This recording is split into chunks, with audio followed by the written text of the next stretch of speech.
Mondays have never been my cup of tea. Today seems to be shaping up as one of the toughest ones in recent memory.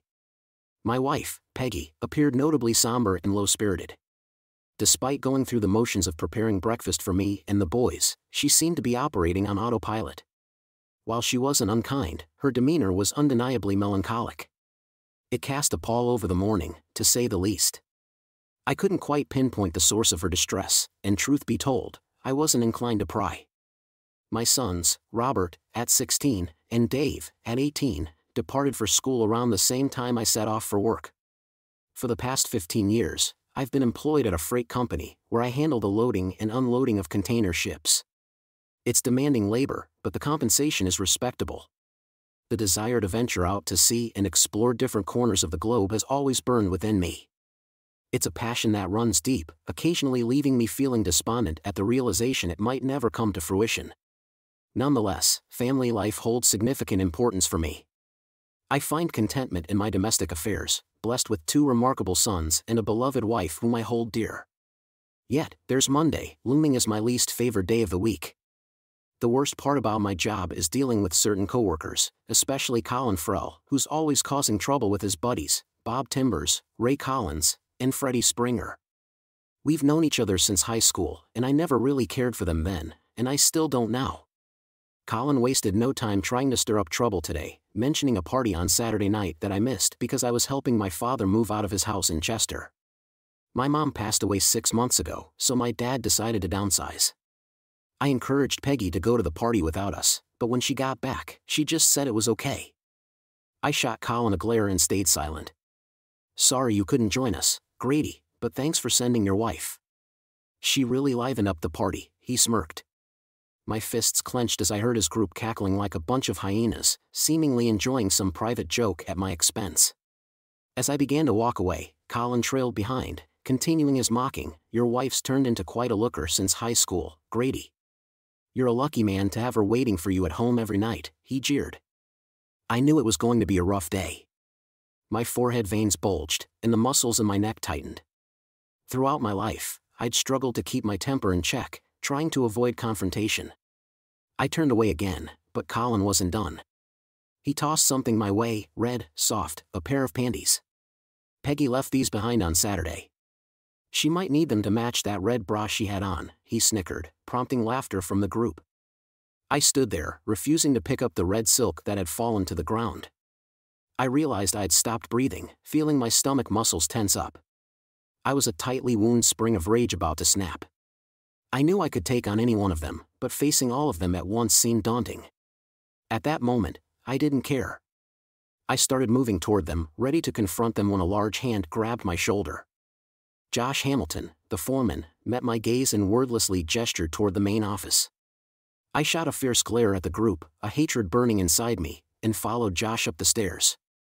Suddenly, their laughter ceased, replaced by worried expressions. Inside Henry Clark's office, I took a seat opposite his secretary, Sally. "Grady, would you like a cup of coffee?" she offered. "No thanks. I'm too upset to hold a cup right now," I replied. Through the glass partition, I could see Josh and Henry engaged in a serious discussion. "Sally, were you at the party on Saturday night?" I inquired. She simply nodded in affirmation. "Can you tell me what happened?" "I'm completely clueless, and Peggy hasn't said a word," I pressed. Sally hesitated, reluctant to speak. "Grady, I really shouldn't get involved.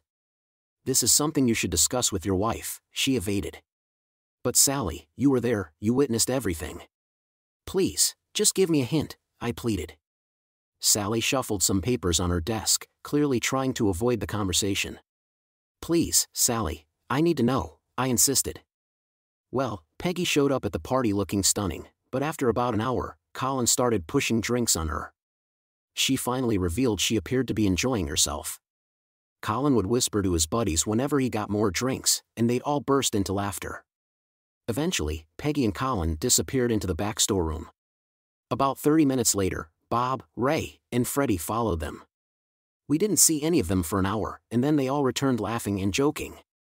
Peggy had a smile on her face, but she looked disheveled.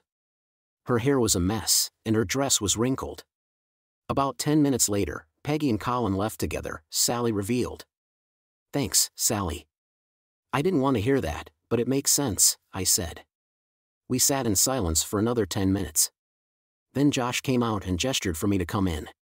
Grady, I'm not pleased with what happened this morning, he began. Colin, Ray, Bob, and Freddie each received a week off without pay. I'm giving you 2 weeks of vacation. I heard about what happened on Saturday, and I assume this is news to you. I can't risk anyone getting hurt. I don't blame you for any of this, but I expect you to sort things out before returning. I'll do whatever I can to support you through this. Now, get out of here, he concluded. I nodded a thanks to Henry and Sally as I exited the office. Colin and his crew were nowhere to be seen as I headed to the parking area. I left the panties on the dock and decided not to go home. Instead, I drove north, searching for a place where I could find solace. It gave me plenty of time to reflect on the past and the present. Peggy and I were classmates in high school. She was large, overweight, and messy, not exactly conventionally attractive. She lacked grooming skills and didn't know how to apply makeup. Her hair was always a mess, and she didn't fit in with any of the popular groups, making her somewhat of a social outcast. Ironically, that's what drew me to her. I was a big guy, towering at 6 feet 3 inches and weighing close to 300 pounds. I was also awkward, shy, and not particularly good-looking. Sports weren't my thing due to my clumsiness. Colin Farrell, on the other hand, was the opposite. He was handsome, charismatic, and athletic. There were rumors that girls wanted Colin to be their first experience. Despite not having a steady girlfriend, he always had a date. I couldn't stand him. He'd boast about his conquests, and the girls seemed impressed.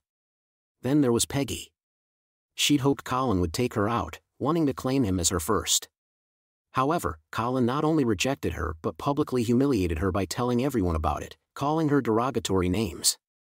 The school found it amusing, but Peggy was devastated. I saw this as my opportunity to step in. Since I wasn't familiar with the dating game, I decided to just be friendly with Peggy. Before long, we grew close, and by the time high school ended, we were a couple after school. I landed a job in construction. Within a year, I shed my excess weight and became muscular and fit. It felt great not to be a laughingstock anymore.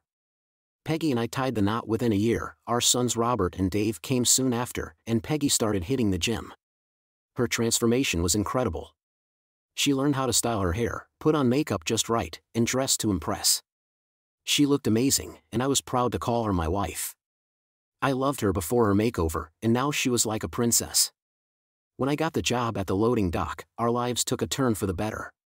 Until today, as I drove down the A1 highway, I knew exactly where I was headed.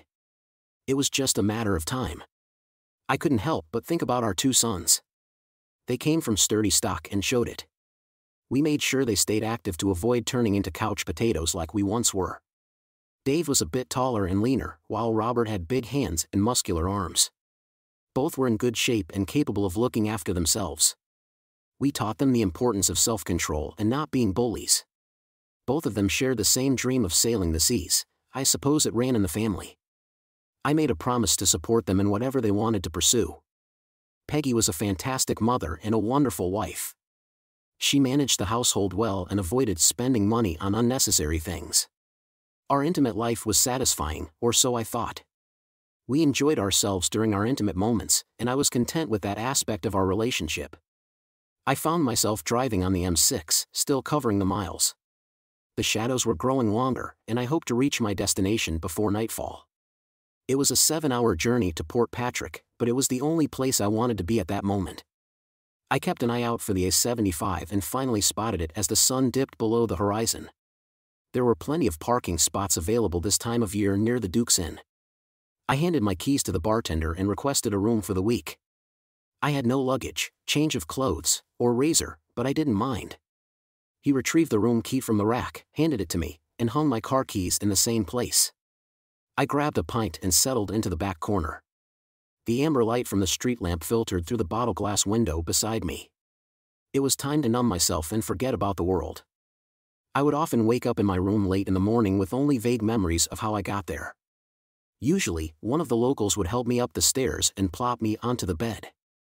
I never bothered to get under the sheets. I splashed some water on my face and took a shower a couple of times, However, since I had to put on the same clothes afterward, the shower didn't offer much relief. I noticed my beard was growing fiercely. I had never let it grow out before, and it was unsettling to see it in the state I was in. Every few days, they swiped my credit card to keep my tab current. I'd been indulging in self-pity for quite a while, and I was getting fed up with it. Sitting there lost in thought, I glanced over at the dartboard for what felt like the 1,000th time when 2 cops walked in. I observed them without really looking at them. They chatted with the bartender for a bit, and he gestured toward me. He also pointed to where my keys hung on the wall behind him. I figured they were looking for me. I was impressed by my own deduction. They didn't bother trying to engage me in conversation. Instead, they just kept refilling my coffee for the next couple of hours. Grady Baxter, can we have a word with you? Did I do something wrong? I asked. We just need to talk. Are you up for it? Shall we stepped outside. The sun was shining, but everything was damp. The cobblestones on the street and the floor of the pub were slippery, so I took my time walking across to the seawall. The whole street was on a slope, and I still felt a bit unsteady. The fresh air felt wonderful as I breathed it in. I didn't smoke, but the air inside was so heavy it felt like I did. I leaned over the granite seawall and vomited. It was mostly liquid since I hadn't eaten much solid food in the last few days. My head started to clear, and so did my vision. My 2 companions waited patiently as I composed myself. I started to feel guilty for causing them so much trouble. The bench I sat on was wet, but I didn't mind. So what can I do for you, gentlemen? I asked. Firstly, we've been trying to locate you since you've been missing for 10 days. Secondly, we've been trying to track down Colin Farrell, and we were hoping you could assist us, they explained.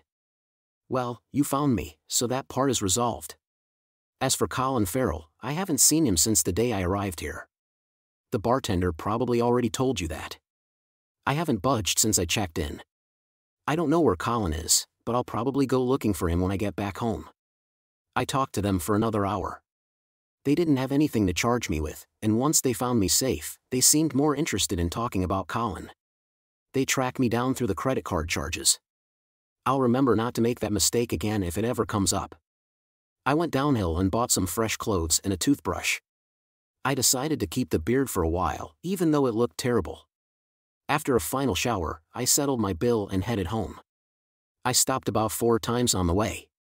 I grabbed a bite to eat twice, but mostly I was just trying to delay getting home. There was nothing pleasant or enjoyable waiting for me there, but I did want to see my boys. She was sitting on the couch, only one light was on in the living room. She watched me, her hands in her lap, afraid to move. It seemed like she'd been crying, but it was hard to tell in the dim light. I wanted a beer, but the thought of it made me a little queasy, so I grabbed a soda instead.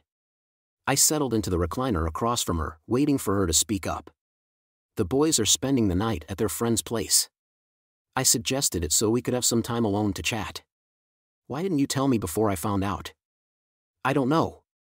I guess I was scared. Scared of what? I wasn't sure how you'd react or what you'd do. I did something foolish, and it didn't turn out well. What do you mean? You won't get mad, will you, Grady? I'm not sure. It's probably best if you tell the truth, but let's see. Grady, remember what Colin did to me in high school? Yeah, I've wanted to get back at him for that since it happened.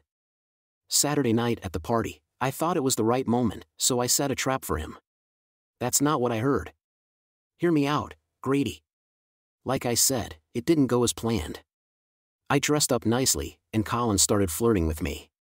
I let him think he was getting somewhere, and he suggested we go to the storeroom. We kissed a bit because I had to play along to set him up. After a while, he was touching my chest over my bra, so I slipped off my panties and teased him with them to make sure he was aroused. Why did you do that? What were you thinking? I wanted to get back at him. I wanted him to pay for embarrassing me.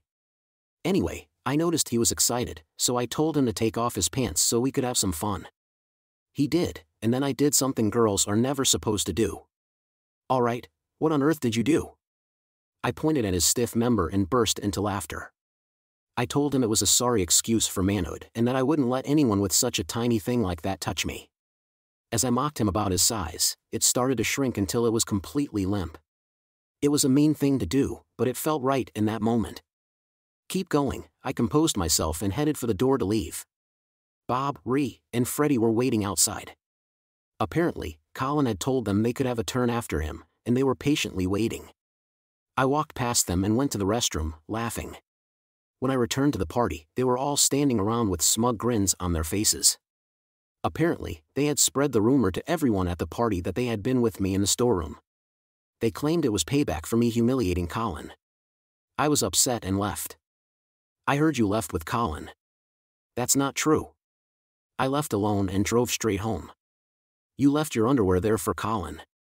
No, I just forgot them when I left. Why didn't you tell me? After they twisted everything, I got scared. I didn't know how to explain it to you. So you let me find out on my own in front of all my coworkers? I felt like a fool, like I was being cheated on. They teased me about what happened, and I couldn't even respond because I didn't know the truth. I had to learn from a secretary, and her version doesn't match yours exactly. She wasn't there. I was. What I told you is what happened, darn it, Grady. I'm your wife. You were supposed to defend me and stand by me. Peggy started crying and went into the kitchen. I sat there with my soda, watching as she leaned on the Formica table and softly sobbed. I loved her more than anything. She was the only girl I ever cared about. She was giving me a bunch of lies and turning on the waterworks. Peggy had a plan to save our marriage. Sally had no reason to lie to me. I felt the urge to start questioning the whole idea of marriage. Sally had no reason to lie to me. I felt like I wanted to grill Peggy on every inconsistency in her story, but I chose not to. I couldn't change what had happened, and pushing Peggy to confess something she didn't want to wouldn't help. I did want to know the truth, but I wasn't going to get it from her. I decided to leave things as they were and let her relax. I took another shower and got into bed with my wife. She rested her head on my shoulder, whispered that she loved me, and we both drifted off to sleep. I still had a few days off before going back to work. The boys were happy to see me but kept their distance a bit. I suggested a trip to London, which they quickly agreed to. Peggy seemed pleased that the men in her family were bonding. During the drive to London, I learned that the boys had both been suspended for fighting, something we strongly disapproved of in our family. They reluctantly explained that they were getting teased about their mother's antics at the party and decided to put a stop to it. Some boys with big mouths ended up with bloody noses and black eyes. They kept the suspension from their mother but asked me about what happened at the party. I postponed the conversation. We went to the Maritime and Coast Guard Agency, and I requested 3 applications. The boys were thrilled. It took an hour to complete all the paperwork. I had all the necessary documents like birth records and passports. After each of us had a brief interview, they handed us medical forms to be filled out by a doctor. We went to Wagamama for dinner and then headed home. We agreed not to say anything to their mother or friends. The physical exams were done the next day, and now all we had to do was wait. I always loved Peggy. She was the only girl I ever loved, kissed, or had closeness with. It was hard for me to believe she could do something so low. I found her actions disgraceful and unforgivable.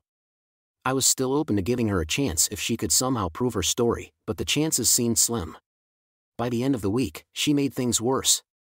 Peggy had been very attentive, careful not to mention anything about the party or my trip to Port Patrick. She was trying hard to get our life back on track. The next morning at breakfast, she dropped a bombshell. "Grady, I've been thinking. I want to have another baby." Now, let's put this in context. Peggy had been on birth control pills for years. After the boys were born about 3 years ago, she stopped taking them due to side effects. I won't go into details, but she had health issues related to the pills. We weren't using any other form of birth control. Shortly after, I visited the doctor for a shoulder issue. During the appointment, I asked about getting a vasectomy. In just 20 minutes, I was sterile. I didn't tell Peggy about it. I didn't see a reason to. For the past 3 years, Peggy and I have been having unprotected contact without birth control, and she never questioned why she wasn't getting pregnant. Now, suddenly, she wants to have a baby as if by magic. Either she's incredibly naive or she thinks I am. I was surprised by her suggestion, but I played along. As a man, I'm not an expert on pregnancy, but since it had been almost 3 weeks since the party, Peggy might have missed her period and was trying to cover it up. This made me rethink things, so I decided to change my plans. The boys were at school, and I talked to them before they left. They seemed to understand the situation with their mother better than I did. Having their support made me feel better, even though I wasn't sure what would happen next. I spent most of the day searching for Colin Farrell. He had to be somewhere. During lunch, I spoke to Sally at the docks, but she had no information about Colin. There was a rumor that he feared I'd seek revenge. It didn't add up because I was usually peaceful. I steered clear of where they worked to avoid bumping into my 3 tormentors. Later that day, I visited a local lawyer to begin the divorce paperwork with Peggy. I didn't want to hurt her, but I couldn't continue living with her. With the boys soon to be on their own, I saw no reason to stay. One issue I couldn't shake was the urge to thank Colin and his friends for ruining my marriage.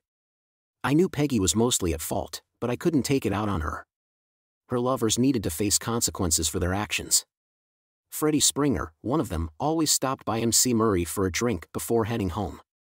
It was dusk when he exited the bar's side door and walked toward his car at the back. I caught him off guard, grabbing his arm and twisting it behind his back. I slammed him into the wall, hearing bones crack as his face met the brick.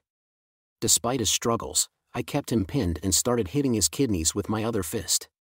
As he slumped, I continued to strike, hearing more bones break until his shoulder popped out of its socket.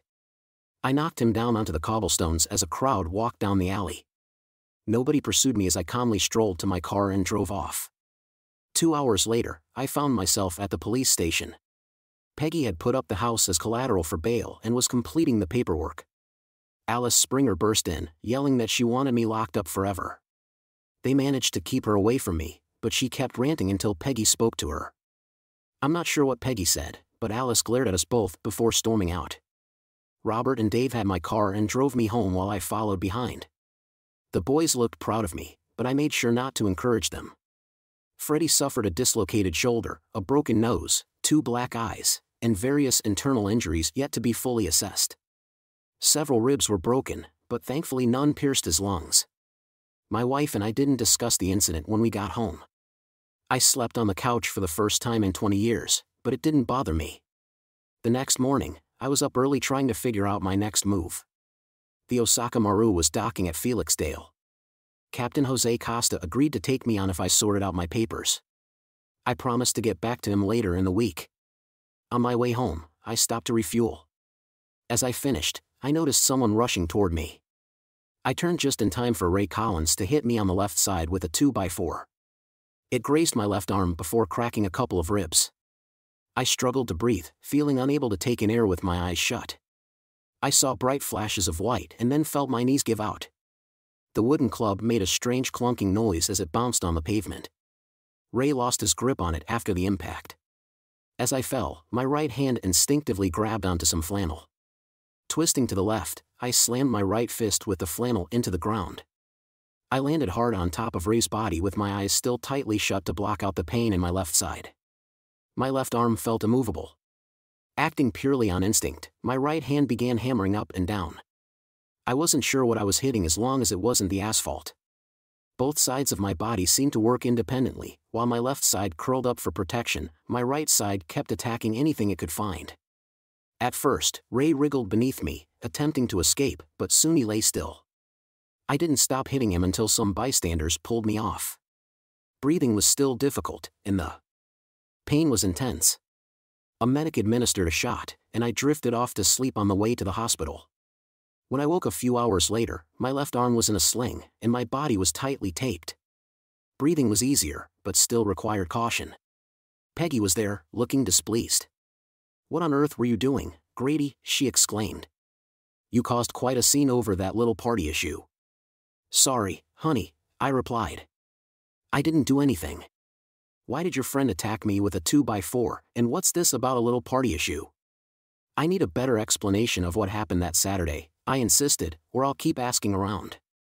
"You weren't just asking," Peggy retorted. "You were going after them and beating them up." I gave her a wry smile. "Why would I want to do that? Stop acting like a bully and stop calling them my friends." Peggy left as the doctor entered. I was banged up more than anything serious. Ray swung like a kid on a playground. My arm was sore, and my cracked ribs weren't too bad. The pain and trouble breathing were just from the hit. The next morning, Robert and Dave picked me up, grinning widely, but I told them to cool it. Ree, on the other hand, was in bad shape. He'd be on a liquid diet for a month with his jaw wired shut, and it'd take a week for his swollen face to go down.